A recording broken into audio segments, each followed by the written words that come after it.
Karibu tena mtazamaji.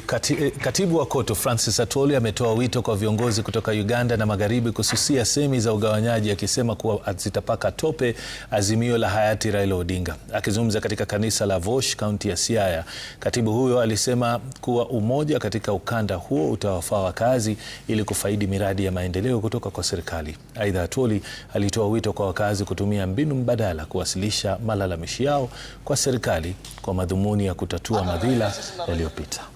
Tungelichukua serikali wangelitusumbua vile wanasumbua William Ruto namna hii, wangelitupa shida.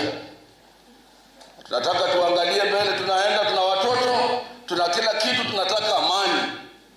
Nimefurahia sana vijana wa Kisumu juzi walikataa mambo ya maandamano, wakasema, wakaambia wale walikuwa wanaambia, wakaambia sisi leo ni siku ya kuchukua kura.